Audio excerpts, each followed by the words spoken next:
नमस्कार आप सभी को, मेरा नाम है अशोकवीर यादव एडवोकेट और मैं आप सभी के लिए लीगल एडवाइस वीडियोस अपलोड करता हूं, जो कि आप सब लोग उसको लाइक करते हैं, पसंद करते हैं, शेयर करते हैं और सब्सक्राइब भी करते हैं। और अब तक नहीं किया है तुरंत सब्सक्राइब करिएगा, दूसरे लोगों तक भी जानकारी को जरूर शेयर करिएगा। देखिए, जैसे आपने थंबनेल में देख लिया होगा कि राखी सावंत ने जो है वो अपने ही पति आदिल पर सेक्शन 498A के तहत जो है वो एफआईआर दर्ज कराई है। आज मैं आपको यही बताऊंगा कि किन किन सेक्शंस में जो है वो एफआईआर इसने अपने पति के ऊपर राखी सावंत ने लगाई है और उसके पीछे चलते हुए क्या कारण रहे। हालाँकि आप सब लोग मीडिया से जागरूक हैं, आप अवेयर हैं, आप सब लोग वीडियोज़ देखते होंगे डेली। उन्हीं में से मैं आपको कुछ पॉइंट्स आपको इस वीडियो के माध्यम से बताऊँगा, क्योंकि पति-पत्नी में जो है वो कहीं न कहीं झगड़े तो होते ही होते हैं। लेकिन झगड़े के बाद जो झगड़े बहुत ज़्यादा बढ़ जाते हैं, तो वो फिर घर से परिवार 4 दीवारी से निकल के जो है वो थाने तक और थाने से कोर्ट तक पहुँच जाते हैं। तो ऐसे ही जो आपको मालूम है कि इस पत्नी जो राखी सावंत जो है पहले से मैरिड थी, और मैरिड होने के बावजूद भी उसने उससे पहले वाले हस्बैंड से डाइवोर्स लिया, तलाक लिया और उसके बाद आदिल के साथ संपर्क में आए और आदिल के साथ पहले काफ़ी साल लिव इन में रही और उसके बाद फिर उन्होंने शादी करी। शादी का भी काफ़ी ड्रामा हुआ कि भई तुमने शादी करी, नहीं करी, ये एक्सेप्ट करो, एडमिट करो इस बात के लिए।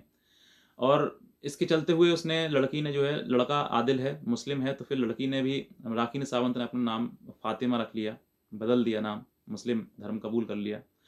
हालाँकि ये चीज़ सब पर्सनल चीज़ें हैं, वो इंसान अपनी इच्छा अनुसार कोई सा भी धर्म स्वीकार कर सकता है। लेकिन बात यहाँ पर आती है कि इतनी चीज़ें पहले से, शुरुआत से जब चीज़ें पता थी, तो ये सब कुछ चीज़ें बढ़ी क्यों इतनी? पति-पत्नी का जो पारिवारिक जीवन है, वो पारिवारिक जीवन तभी तक है जब को 4 दीवारी के भीतर रहता है। लेकिन जब कोर्ट तक आ जाता है, तो कोर्ट तक आने के बाद फिर जो है वो एक-दूसरे के मन में खटास आ जाती है। एक समय ऐसा था कि राखी सावंत ये कहती थी मेरी शादी बचाओ, मेरी शादी खराब हो गई, मेरी शादी बचाओ। लेकिन अब जो है वो शादी इतनी कोर्ट तक पहुँच गई, उसने एफआईआर दर्ज कराई है सेक्शन 498A, 323, 5506 और 377 आईपीसी के तहत, यानी कि अप्राकृतिक यौन संबंध। तो ये जो चीज़ें हैं वो ये इसके तहत में एफआईआर दर्ज कराई है इसमें कि हालाँकि जो आदिल है उसकी गिरफ्तारी एक दिन के लिए हो गई है। और क्यों हुई है गिरफ्तारी? गिरफ्तारी होने की भी पीछे कारण है, क्योंकि 377 इसमें लगाई गई है, इसलिए उनकी ये गिरफ्तारी एक दिन के लिए हुई। और एफआईआर दर्ज होने के बाद, जो गिरफ्तारी के बाद, उसको तुरंत ही उसको बेल मिल गई। अब बेल मिलने का कारण क्या है वो भी मैं आपको बताऊँगा। कि देखिए, सेक्शन यहाँ पर मैं आपको पहले छोटी-सी चीज़ बता देता हूँ कि जो शादी है, जो ये धाराएँ सेक्शन 498 ए क्रूरल्टी बाय हस्बैंड और हस्बैंड्स रिलेटिव, ये सेक्शन 498 ए कहा कहता है। 323, 504, 506 ये सब मारपीट, लड़ाई झगड़ा और गाली-गलौज की धाराएँ हैं। तीसरा आता है 377 आईपीसी, यानी कि अप्राकृतिक यौन संबंध। ये उसने जो एलिगेशन है वो अपने पति आदिल पर, राखी सावंत ने लगाए हैं। अब देखिए, यहाँ पर अगर आप देखोगे तो कहीं न कहीं ये बात दहेज की तो है ही नहीं। दहेज का मतलब कि किसी प्रकार से इस प्रकार की क्रूरल्टी का भी पैसा माँगा गया, इस तरह की चीज़ें, ऐसी तो है ही नहीं। यहाँ पर जो सिर्फ़ है, सिर्फ़ उन दोनों की बीच में किसी प्रकार से बता देते हैं कि वीडियो मैंने देखी है, आपने न्यूज़ वगैरह में, कि आदिल ने उसका दुरुपयोग किया कि वो बॉलीवुड में आ जाए। बॉलीवुड में आने के लिए, मीडिया में एक सेंसेशन खबर बनने के लिए, लोगों के सामने उसकी एक इमेज बनने के लिए, इसलिए हो सकता है कि उसने राखी सावंत का यूज़ किया। लेकिन यहाँ से पहले आप ये भी समझ सकते हैं कि जब वो इतने साल उसके साथ रिलेशन में रही, तब उसको ये सब चीज़ें क्यों नहीं मालूम हुई? क्यों नहीं पता चला कि उसको कि वो कहीं न कहीं उसका मिसयूज़ करेगा? शादी करने के बाद ही सब चीज़ें सारी सामने आई आपके। पहले से ही, जैसे आज वो आरोप लगाती है कि उसकी पहले से शादी हो चुकी है। अगर पहले से शादी हो चुकी है, तो ये बात भी आपको पहले देखनी चाहिए थी कि उसकी शादी हो चुकी है, तो मैं शादी क्यों करूँ? और या फिर आप, ऐसा तो है नहीं कि आप माइनर हों, बच्चे हों कि भई हमसे गलती हो गई, ऐसा तो है नहीं, आप काफ़ी मतलब एडल्ट हैं आप। तो ये जो चीज़ें हैं वो आपको पहले ही देखनी चाहिए थी। अब मान लो ये चीज़ें देखी भी नहीं है आपने, उसके बाद भी आपने शादी कर ली। अब शादी के बाद अगर चीज़ें ऐसे सामने आ रही हैं, तो उसका अब फ़ायदा क्या है? और दूसरा कि आपने उसने कहा कि इनकी बहुत सारी गर्लफ्रेंड्स हैं। तो देखिए, ये तो आपकी जो नगरी है, इसमें इसमें गर्लफ्रेंड, बॉयफ्रेंड, ये सब चीज़ तो कॉमन चीज़ें हैं, बहुत छोटी-छोटी चीज़ें हैं। ये तो आपको भी समझनी चाहिए कि मतलब काफ़ी समय पहले आपने भी सब कुछ मीडिया वीडिया में सब कुछ हुआ है।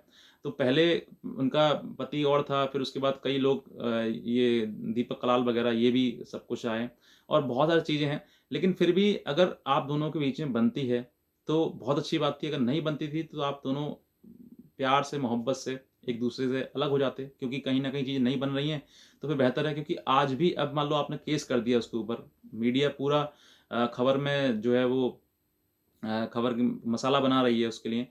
हालाँकि अब ये मसाला बनने के बाद, इतनी एफआईआर दर्ज होने के बाद भी ये साथ नहीं रह पाएँगे। तो रिज़ल्ट तो वही हुआ ना निकलना कि साथ नहीं रहना है। अगर साथ नहीं रहना है, तो फिर ये इतना बड़ा ड्रामा करके एफआईआर दर्ज करा के उसको वहाँ तक पहुँचा के ये इसका भी क्या बेनिफिट मिला? और अगर हाँ, आपको पनिशमेंट देना ही था, तो पनिशमेंट में इस तरह की चीज़ें आपको आप करते, क्योंकि पनिशमेंट आप दोगे तो पनिशमेंट आपको ही मिल रहा है। आपकी भी इमेज खराब हो रही है, मीडिया में, समाज में, सब लोगों में। और तो ये सब चीज़ें हैं जो वो अगर आप पहले जिस तरीके से आप अपने स्वेच्छा से मिले थे, स्वेच्छा से ही अलग हो जाते।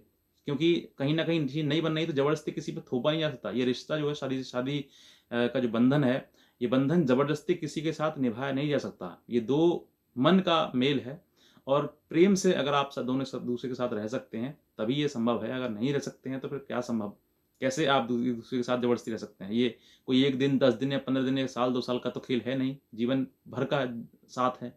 तो जीवन भर का साथ जो है वो इस तरीके से नहीं रहा जा सकता कि आप एक दूसरे के ऊपर एलिगेशन लगाएँ, उसके ऊपर एफआईआर कराएँ, क्योंकि वो भी किसी न किसी का बेटा है। माँ को दर्द ज़रूर होगा कि अगर वो उसका बेटा जेल जाएगा, उसके बेटे के पीछे पुलिस भागेगी, उसको पुलिस मारेगी, पुलिस गलत बोलेगी, डाँटेगी, कुछ भी करेगी, तो माँ को ज़रूर बुरा लगेगा कि भई मेरे बेटे के साथ में ऐसा क्यों हो रहा है? कहीं न कहीं जीवन में उसके राखी सावंत आई, राखी सावंत आने के बाद जो है जीवन उसका उथल-पुथल हो गया। पहले तो कभी हमने नहीं सुना था कि कोई आदिल भी है। आज जो है वो आदिल को सब जानते हैं। आदिल, राखी सावंत, तो दोनों का कहीं न कहीं इंटरकनेक्शन है।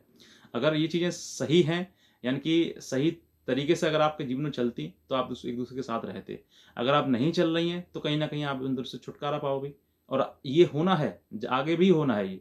अगर राखी सावंत ने एफआईआर कर दी है, तो ये आज ना तो कल देखना, लास्ट में रिजल्ट यही आएगा कि दोनों एक-दूसरे के साथ नहीं रहेंगे, डाइवोर्स ही होगा। तो ये हालाँकि मैं पहले से प्रेडिक्शन है, मेरा मेरा अंदाज़ है कि भई हो सकता है कि ऐसी चीज़ें हों। क्योंकि ये जो चीज़ें हैं, जब इतनी बिगड़ने शुरू हो जाती हैं, अब जो मीडिया में देख रहे हो आप, एक मीडिया वाले ने ये सवाल भी पूछा उनसे कि अब तुम आदिल के साथ रहना चाहते हो? तो वो ये कह रही कि नहीं, मैं चाहती हूँ कि इसकी बेल खारिज हो, बस। लेकिन ऐसा नहीं हुआ। बेल जो है अलाउ हुई और अलाउ होने के बाद उसको रिहा कर दिया गया। तो ये सब चीज़ें, मतलब अगर पति-पत्नी बीच में हो रही कि पत्नी जो है वो जानबूझ के जेल भिजवाना चाह रही है उसको। हालाँकि कहीं कहीं न कहीं पत्नी से भी गलती होती है, कहीं न कहीं पति से भी गलती होती है, तो एक-दूसरे को माफ़ करके ही जीवन आगे बढ़ता है। और अगर नहीं बढ़ पा रहा है, तो फिर बेहतर है कि एक-दूसरे से अलग हो जाएँ, सेपरेट हो जाएँ। तभी ये चीज़ें समाप्त होंगी। और अगर लड़ते रहेंगे, तो कब तक जीवन आप अपने आप का खराब करते रहेंगे, कब तक दूसरे खराब करते रहेंगे। तो कुछ भविष्य में अंत में नहीं मिलेगा। और देखना, ये समय समय आज जो मैं आपको बता रहा हूँ बात, ये आने वाले टाइम में आपके लिए खुद सामने आ जाएगी कि वाक़ई अंत में परिणाम यही हुआ कि दोनों अलग ही हो गए। अलग तो होना स्टार्ट हो गया, शुरू हो चुका है इनका। अंत में लीगल रूप से भी ये अलग हो जाएँगे कहीं न कहीं। तो बस अगर आप भी हस्बैंड-वाइफ हैं, या फिर आप पति से या पत्नी आपसे परेशान है, या आप पति या पत्नी से परेशान हैं, तो देखिए, अपना एक निर्णय लीजिए। अपने जीवन में एक निर्णय लीजिए कि भई मुझे करना क्या है? अगर मुझे इस पत्नी के साथ रहना है, तो मुझे इस पत्नी के रहने वाली बात करनी है। और अगर नहीं रहना है, तो फिर आप एक-दूसरे से, क्योंकि हर व्यक्ति, मुझे लगता है कि जहाँ परिवार पढ़े-लिखे हैं, समझदार हैं दोनों को, और ज़बरदस्ती नहीं रिश्ता चलाया जा सकता ये। पति-पत्नी का रिश्ता, संबंध जो है वो ज़बरदस्ती नहीं चलाया जाता। दोनों एक-दूसरे के साथ में एग्री होते हैं। एग्री मतलब हर बात के लिए, हर चीज़ों के लिए, वो कि भई मेरी पत्नी है या मेरा पति है, तो मुझे ये कॉम्प्रोमाइज़ करना है इसके साथ में, मुझे ये चीज़ें समझनी है। तो अगर दोनों चीज़ें समझते हैं, तभी जीवन आगे बढ़ पाता है, वरना कहीं न कहीं झगड़े रहते हैं, और जब झगड़े रहेंगे तो कोर्ट कचहरी होगा, कोर्ट कचहरी होगा तो फिर कहीं न कहीं वो अंत में डाइवोर्स के ही कगार पर आप आ जाएँगे। तो ये आपको समझना है, और आपको चीज़ों चीज़ों को सुलझाना है, सुलटाना है, क्योंकि अगर सुलझाएँगे नहीं, तो फिर ये उलझते रहेंगे, जीवन भर उलझते रहेंगे। कब तक आप अपनी डिप्रेशन वाली ज़िंदगी जिएँगे? क्योंकि शादी होने के बाद और ये झगड़े होने के बाद में जीवन डिप्रेशन की तरफ चला जाता है।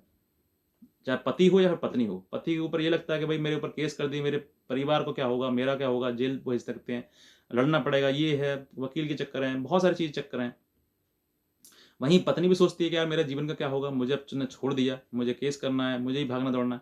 तो कहीं न कहीं आप जब बाद में लास्ट में थक जाते हैं ना लड़ते-लड़ते, तब ये कहते हैं चलो ठीक है, तुम्हें जो करना है तुम करो, और पत्नी कहती है कि तुम्हें जो करना है वो तुम करो। तो दोनों एक दूसरे के जब ऐसा ही होना है तो फिर क्यों ना इस शुरुआत में ही ये लड़ना, लड़ाई झगड़ा करने से पहले ही एक दूसरे से मतलब या फिर साथ में रहें या फिर रिश्ता खत्म कर लें, जो भी आपको उचित लगता हो। बस मैं इतना कहना चाहूँगा। बाकी अगर आपको ये जानकारी अच्छी लगी तो तुरंत सब्सक्राइब करिएगा, दूसरे लोगों तक भी जानकारी जरूर शेयर करिएगा। आज का वीडियो देखने आपसे बहुत धन्यवाद।